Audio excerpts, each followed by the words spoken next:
deep within the jungle.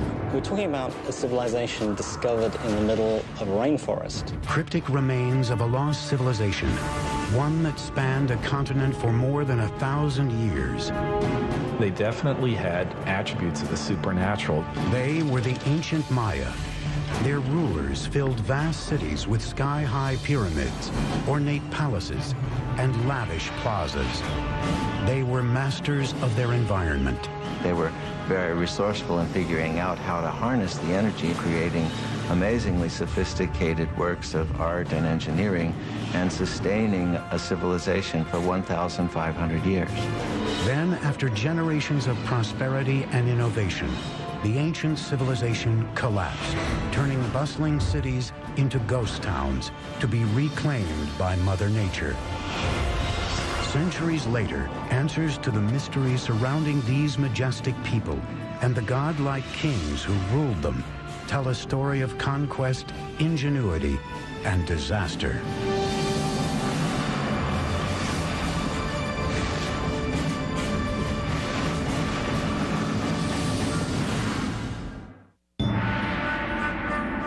(869 AD), in the lowlands of the Guatemalan jungle, the Maya are becoming desperate.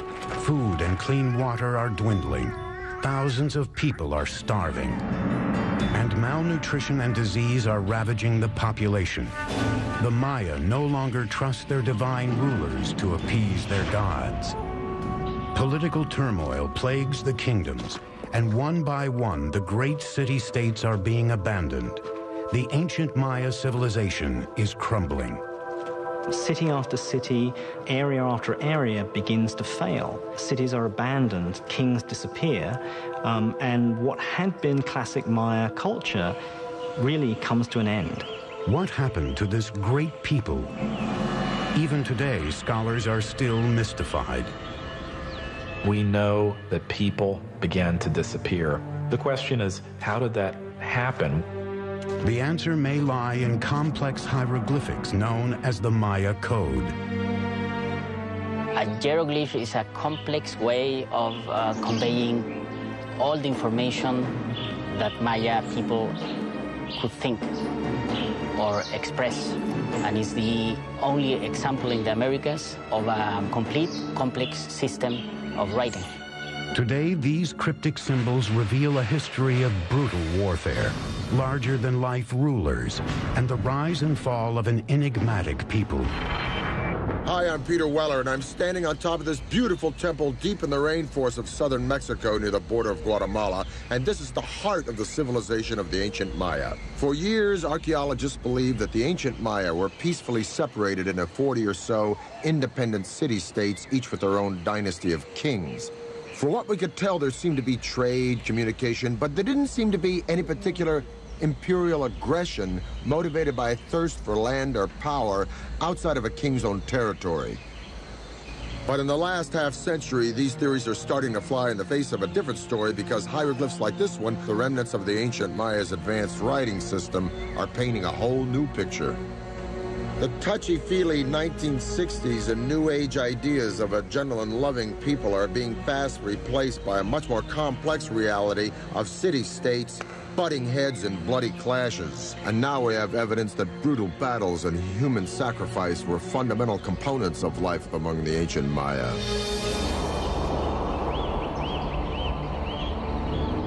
But the evolution of the Maya civilization into this complex network of city-states didn't happen overnight. The Maya came into existence probably a couple of thousand years before Christ. By 500 BC, population was on the rise, and small communities were turning into the first major Maya sites located throughout Central America. Fully organized kingdoms were ruling the region by 250 AD, with mighty rulers at the helm. They had powerful rulers. They were in competition with each other, and sometimes this competition led to war.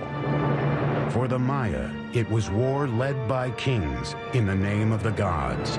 Maya kings were people like us, but for the Maya, they definitely had attributes of the supernatural. The price of devotion had brutal and sometimes deadly consequences. people owed a blood debt to the gods. It wasn't that they didn't regard human life or human blood highly. Quite the contrary. Human blood and human life was the most precious, the most sacred thing that could be offered to the gods in order to repay the blood debt that was incurred at creation. Bloodletting and human sacrifice dominated the king's strategic thinking. They picked allies and attacked neighbors, all with an eye on appeasing their deities and staying autonomous. Unlike Rome, in the case of the Maya, we're not dealing with one empire. Instead, we're dealing with a series of rival kingdoms. By the 3rd century AD, Maya civilization was flourishing.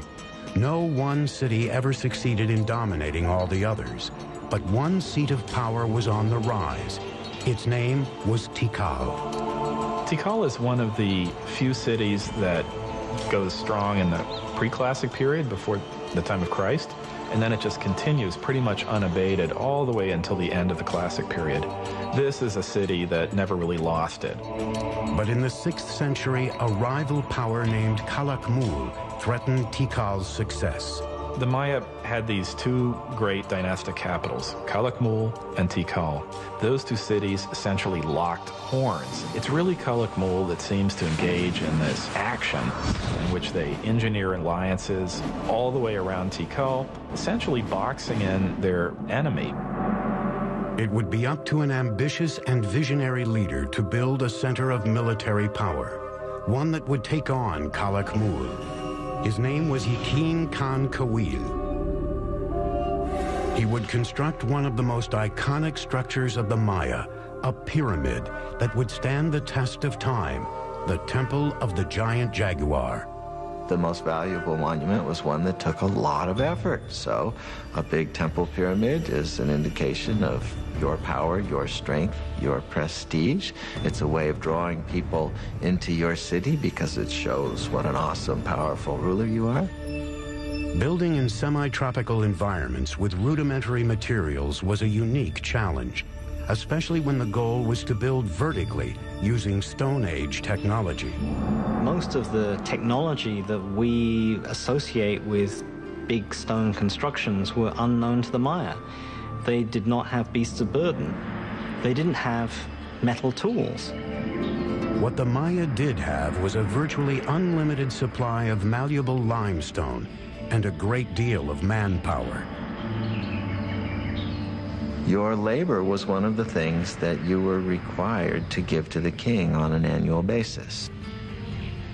Blocks of limestone were quarried and then pushed, pulled, or carried by sheer force to the construction site.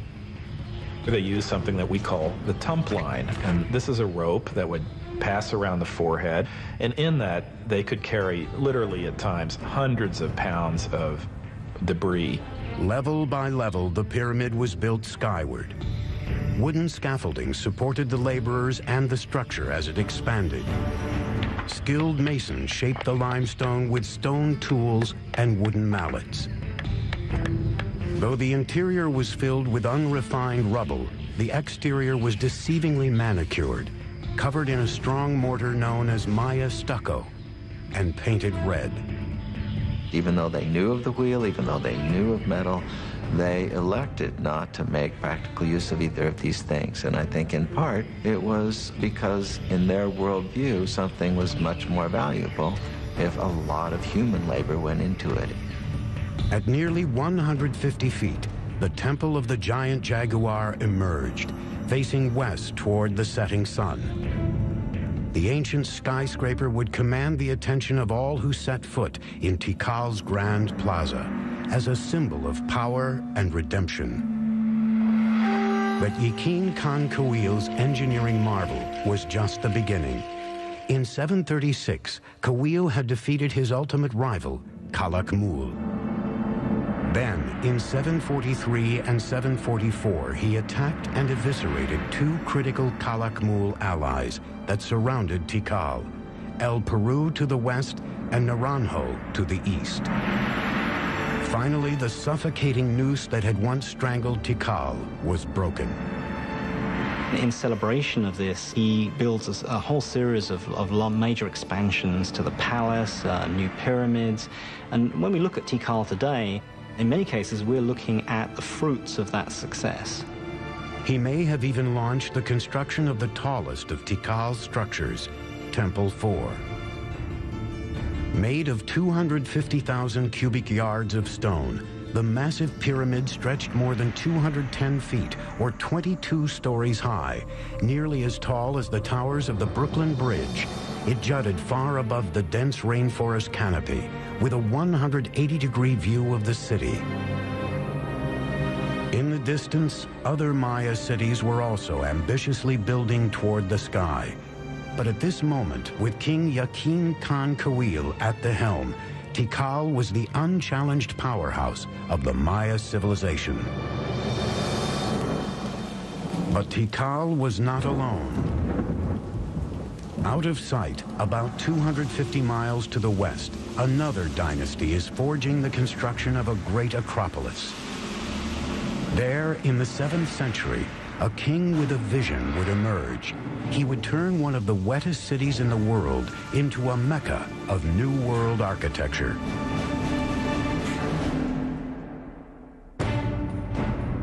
The view from the top of Temple 4 at Tikal was the backdrop for the Massassi temples in the movie Star Wars.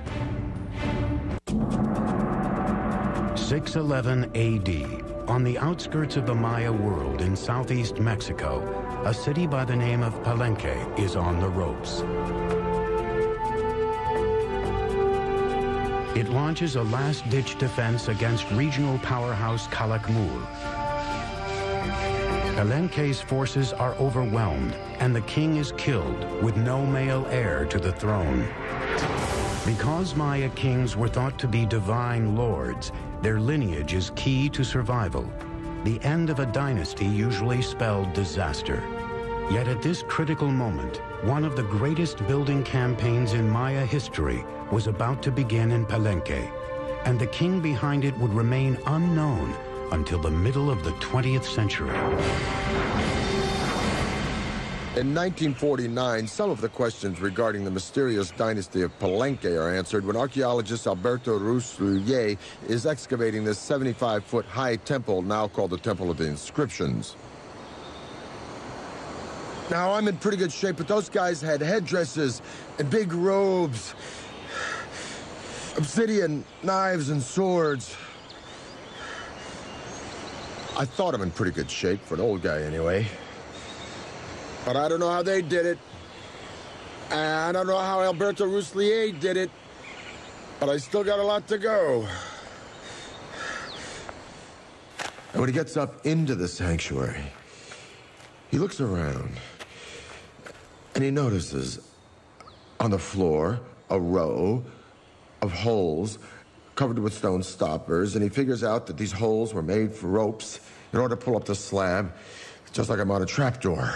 So he pulls up the slab, this one exactly, and he follows a steep staircase filled with dirt and debris. He's never seen a Maya pyramid like this before, so his men start digging and digging and digging into the unknown. The wet stairs are very slippery from the moisture and time and the rain from the forest, and he finally gets down to a plateau.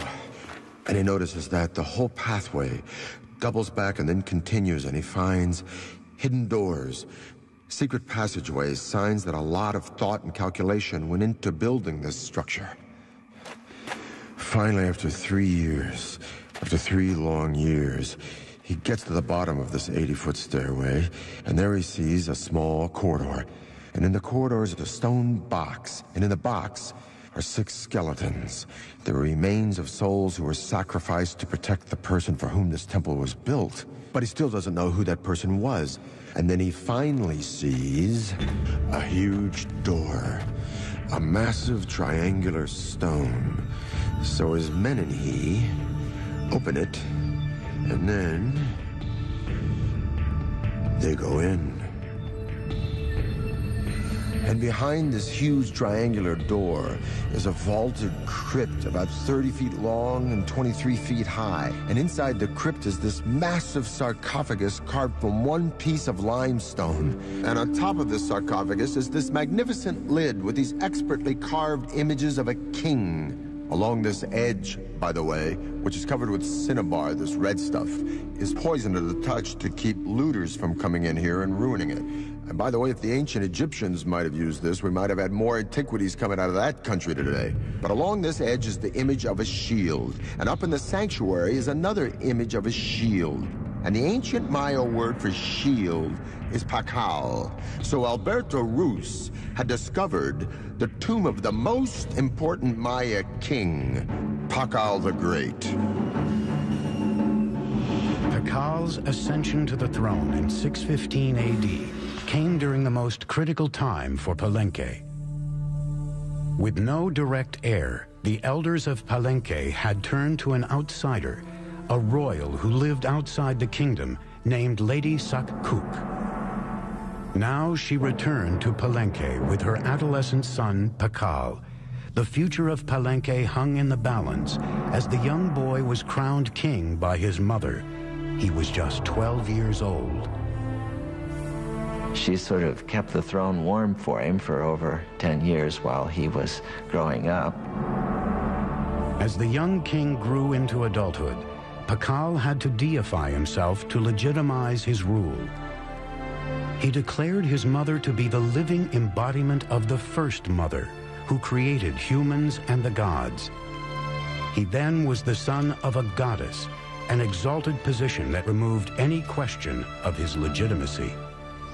He was almost certainly a charismatic fellow. He had to have been. He had no power base. He had to do it almost on pure charisma and determination. As a Johnny-come-lately, as someone who needs to prove himself, he's going to be as splashy as possible. And so he constructs the most gaudy buildings imaginable. He is establishing all sorts of new architectural patterns. To authenticate his lineage, Pakal set off on a building spree to revitalize his battered kingdom. One of his first orders of business, the renovation and expansion of the royal palace, an impressive structure that sits in the heart of the main plaza. More than 70,000 square feet, the palace would become a maze of galleries, chambers, stairways, courtyards, and tunnels, and was designed to reflect his ideas of grandeur. At first, Pakal's architects, like those throughout the Maya world, employed what is called the corbelled vault to support their soaring structures. Now, this was a pretty straightforward structure where a series of lines of stones of ever-decreasing height are laid on top of each other. So it forms really a kind of inverted V shape with a row of capstones along the top. But the corbelled vault left something to be desired. This basic construction limited interior space and light and forced architects to build walls wider than even the space it enclosed. Driven by a determined king, Pakal's engineers now looked for solutions to this problem. What the Palenque designers succeeded in doing was lightening the weight. They produced sort of honeycomb structures on the top of these buildings. They could make their spans wider, area, more light could come in. These innovations reduced the stress on the load-bearing walls, creating a more open and inviting feel than the traditional Maya buildings. Over 60 years, Pakal's builders became the best in the New World. But it wasn't until the end of his rule that Pakal commissioned one of the most complex and imaginative projects ever attempted by the Maya, the Temple of the Inscriptions. The discovery of the Temple of the Inscriptions changed all our ideas about Maya pyramids. They weren't supposed to be mortuary shrines. Inside, along a stairway leading down to the tomb, engineers built a psychoduct, or hollow tube. It's a conduit that allows someone on the top of the pyramid to speak into this speaking tube, and eventually you would be able to presumably communicate directly with Pakal in his tomb. This 20-ton sarcophagus was built to last an eternity. This actually had a lid which was rolled off to one side, and there was a cavity for his body to be put, so that when he eventually did die, the door was sealed and the stairway was blocked. His architects and sculptors designed a coffin rich in symbolism, portraying the resurrection of Pakal in the afterworld.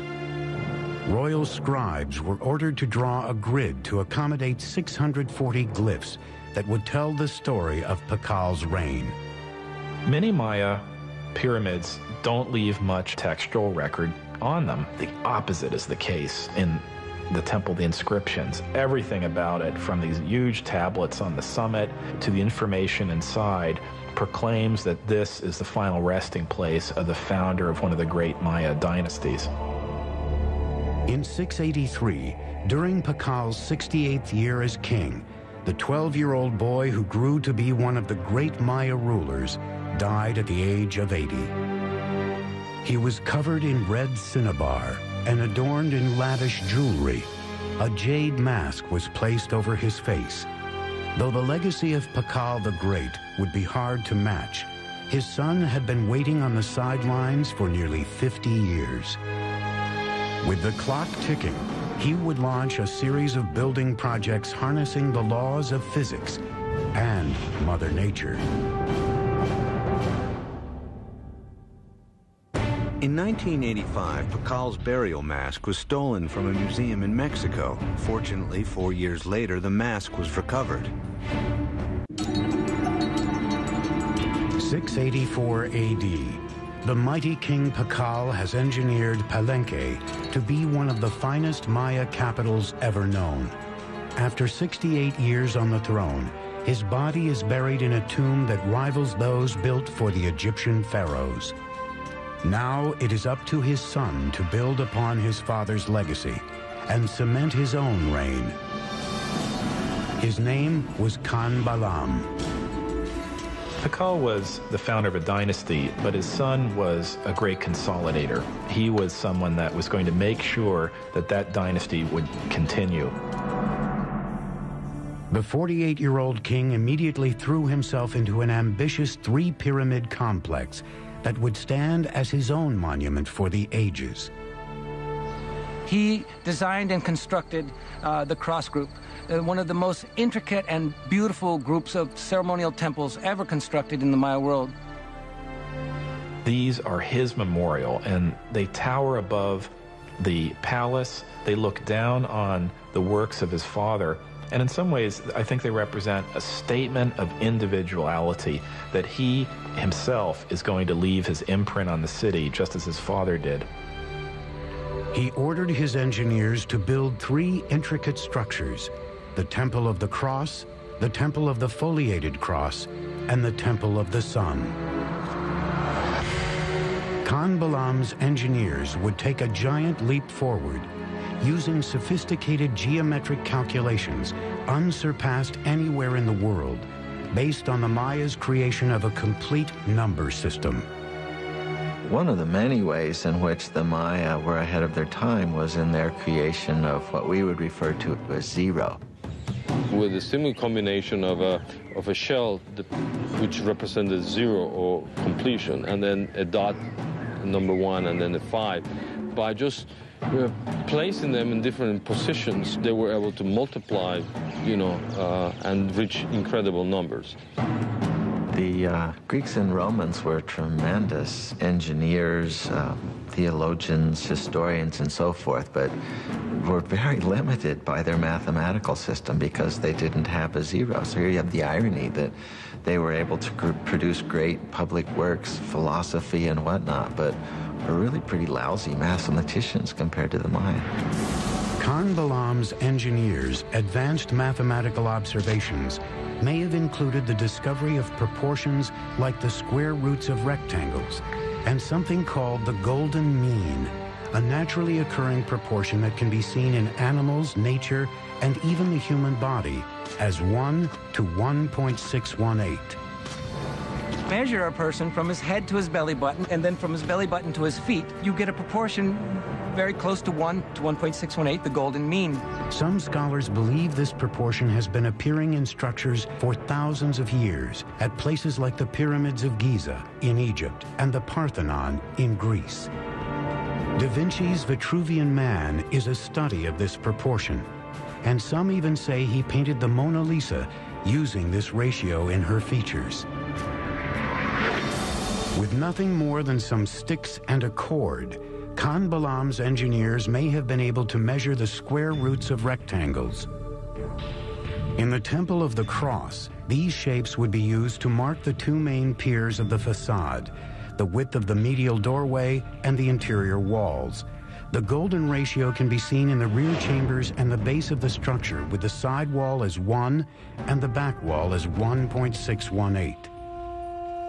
By using repeated squares and natural proportions in the Temple of the Cross, a beautifully calculated floor plan took shape, full of geometry, mythological history, and a king's own legacy. But not all engineering in Palenque was done with an eye on the afterlife. Palenque's engineers also had to focus on more practical needs. One of the names of Palenque is La Camha, which means place of great waters. We have 4 rivers running through Palenque year-round. We have dozens of springs. We have water everywhere. These riches came with challenges. Palenque was surrounded by steep hills, natural springs and creeks that carved their way through the base of the site, leaving only bits and pieces of flat, water-free land for building. Unlike most Maya cities, the problem facing Palenque wasn't how to store water for the dry season, it was how to deal with an overabundance of water. As you can see, everything is green here, it rains every day. So to meet this challenge, the city planners devised a unique way of diverting the pre-existing streams by building subterranean aqueducts that would channel the water underground, thus saving more land on top for cultivation. These tunnels were lined with limestone and they were covered with our old friend from Egypt and Greece, the corbelled vault. Series of protruding stones, one on top of the other, formed sort of an arch overhead.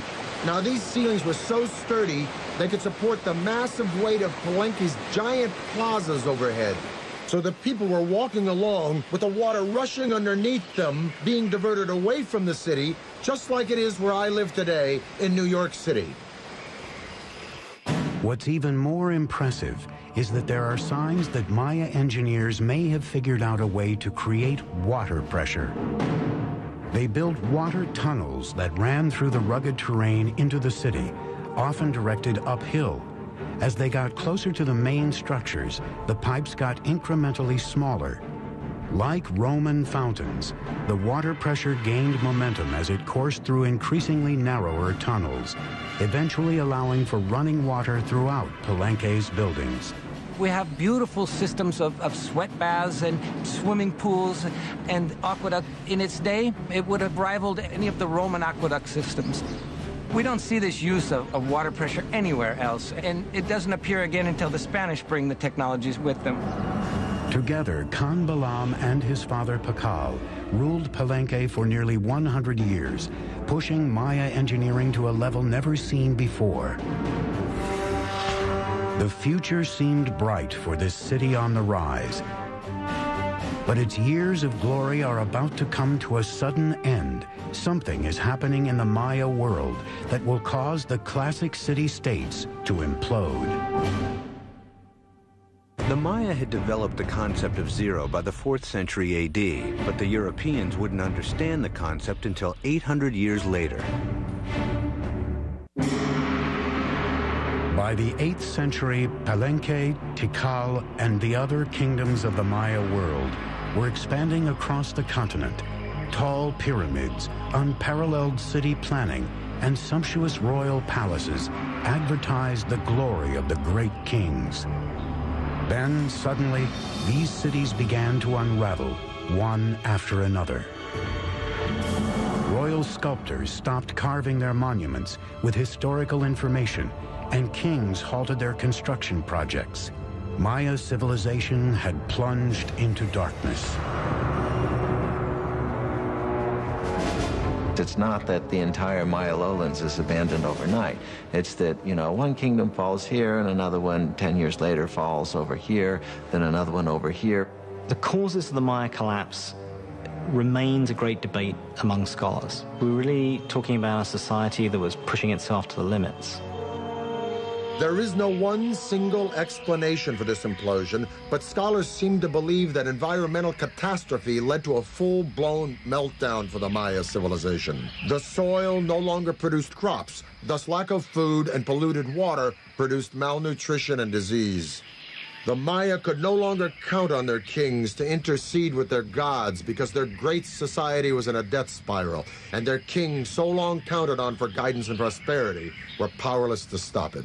So sadly, but slowly and surely, the people voted with their feet, and the ancient Maya left their beautiful cities forever. There were no signs of mass graves. They did not vanish. Where did the millions of Maya go?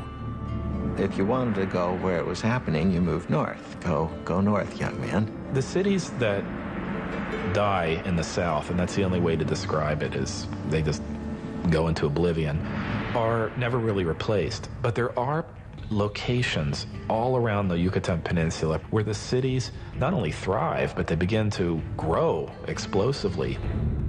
This growth was enhanced by an elaborate network of causeways called sakbes, or white roads. The sakbes weren't just local transport. They were emblems of the great political power of two allied cities that had the wherewithal to create this magnificent royal procession way between their two kingdoms. As much as 60 miles long in some places, they were a marvel of engineering. They would place huge rocks on both sides of the causeway and then filling whatever was in between with cobbles and unfinished rocks and stones, and then they covered all this surface with stucco. Nice plaster, and then upon it, they created this smooth surface. In the Yucatan Peninsula, the sakbes often charted a course through the rough terrain in perfectly straight lines. It's not easy to cut a line 60 miles that doesn't deviate even a degree. I would really like to know what instruments they use. We have no record of it. These causeway systems allowed for rebirth, movement, and trade in the north. And it is there that the ragged survivors of the southern lowlands hope to find a second chance, in a Yucatan city called Chichen Itza. Chichen Itza came to be the largest and most powerful city from about 800 to 1050 or so that had a real knack of being a big tent. So it was a very cosmopolitan place, and I'm sure it traded handsomely on that reputation. One of the buildings unique to the site was El Caracol, an astronomical observatory. The Maya were obsessed with both time and the stars and spent centuries looking to the sky for answers. The Maya probably had something called a gnomon, which is a series of two crossed bars, and by looking at the intersection of those two bars, they would be able to focus on something. With just basic tools, the Maya were able to track the movement of the stars and planets and the passing of time. Like Stonehenge, this was a place where people could make solar and lunar observations. The staircase in the front of the building faced 27.5 degrees northwest, out of line with other structures, but in almost perfect alignment with Venus's most northerly position in the sky. It was closely aligned with the celestial bodies and occurrences, such as the movement of Venus and the solstices. In the higher tower of the building, 3 openings survive today. They are small, narrow, and irregularly placed, but they align along astronomical sight lines. In the Caracol, we can see in its orientations, in its peculiar displacements, in its odd alignment of buildings, a focus on what Venus was doing at the time. Venus is a kind of variable actor up there in the skies. Sometimes it moves in this direction, sometimes it moves in that direction. The Caracol seems to be about looking at Venus when it's come to the end of a certain kind of motion. This astute astronomical observation allowed the Maya to build their interlocking calendars that were more accurate than any other used in the ancient world. The Maya had two calendars, one ritual and then, the solar calendar that is very, very similar to what we use in the Western world. The Maya measured the solar year to be 365 days. Their measurements for the revolution of Venus and the occurrence of lunar eclipses were equally on target. In just 200 years, the Maya had achieved a rebirth in the wake of the catastrophic destruction of their southern cities. But now the North would face an even deadlier enemy, one that was capable of annihilating the Maya while leaving their cities intact. Chichen Itza is renowned for its well of sacrifice. It is said that humans and precious objects were tossed into the sinkhole as offerings to the rain god Chak. In the 9th century, the classic Maya cities suddenly and mysteriously collapsed, ending the era of greatest prosperity and growth. Rebirth in the north gave the Maya an opportunity to combine astronomy and engineering on an unprecedented scale. At Chichen Itza, signs of continuing obsession with the skies left a permanent mark on Maya architecture. The cornerstone of Chichen Itza was the 98-foot El Castillo, or the castle, built in the 9th or 10th century.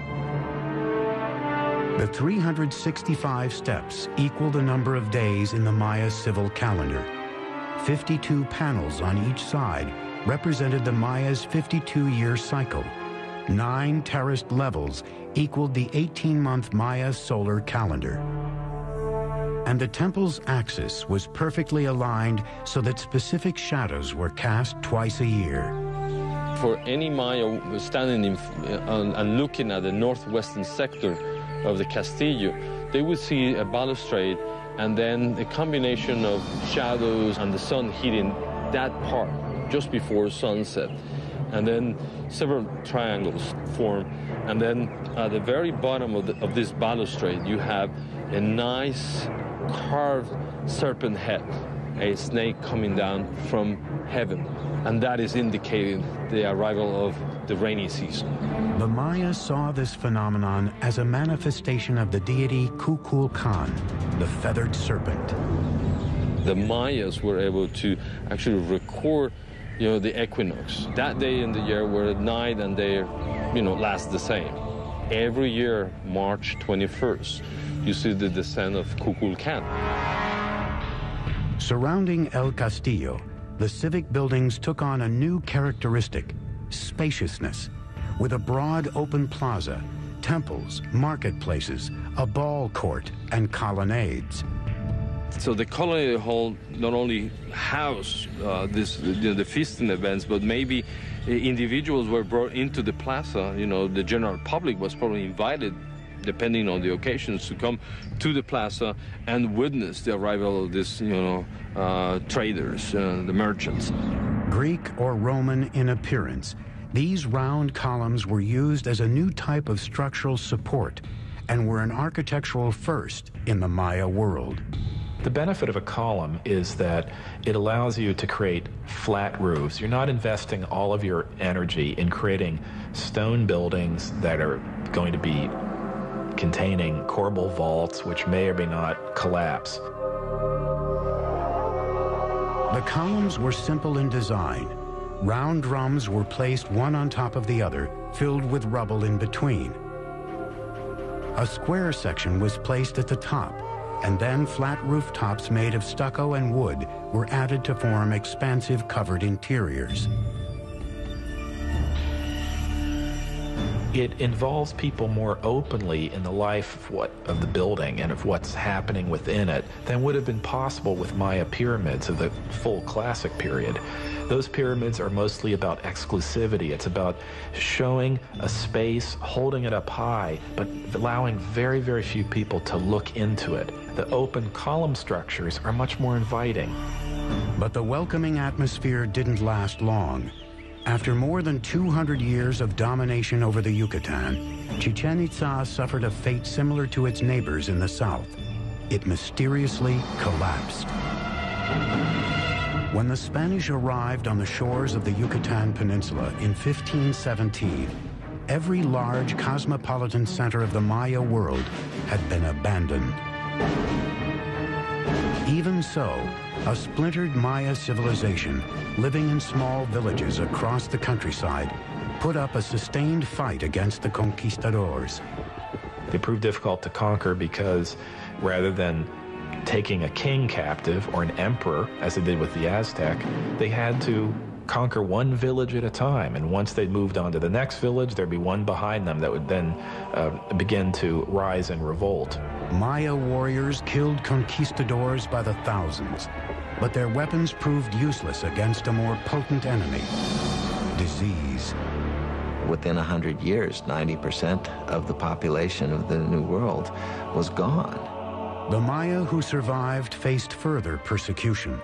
Friar Diego de Landa had been sent from Spain to convert the Maya to Christianity, and he ruthlessly enforced his religious teachings.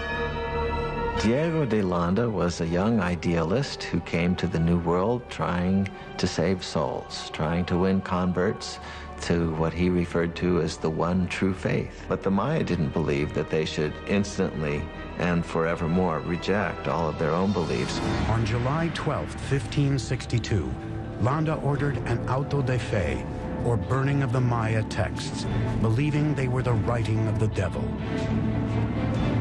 This was the end of thousands of years of accumulated knowledge of Maya civilization, one of the great tragedies in human history.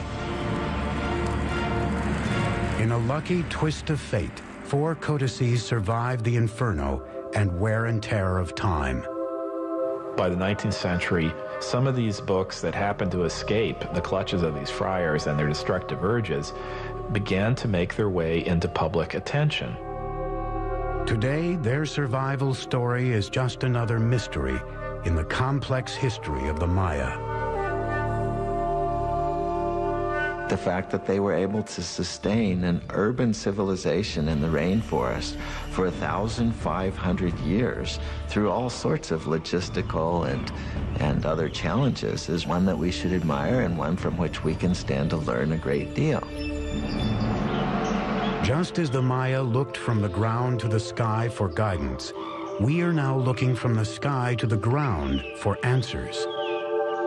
In recent years, NASA and the University of New Hampshire have been experimenting with remote sensing technology to see if they can determine where undiscovered cities might be hidden. Mounds of earth covered in trees that appear on readings may actually be ruins of ancient cities that have not been touched for centuries. More answers to the Maya mysteries may be right beneath our feet. Maya archaeology is just beginning. There are innumerable cities, innumerable temples, innumerable settlements that we have not been able to study and excavate. I think we're entering a golden age of Maya archaeology, and I can only see in the next century a time in which this will become one of the best understood civilizations of the ancient world. We now know that the Maya were an innovative and creative and majestic people with their own particular taste for violence. But what is the real allure of the Maya? What is this mystique that draws generation after generation the world over to this complex and sophisticated civilization? Is it the architecture with its serene palaces and temples, or the intricacies of hieroglyphs and art in a complex writing system? Or is it the astounding comprehension of astronomy and mathematics with the concept of zero, unparalleled in antiquity?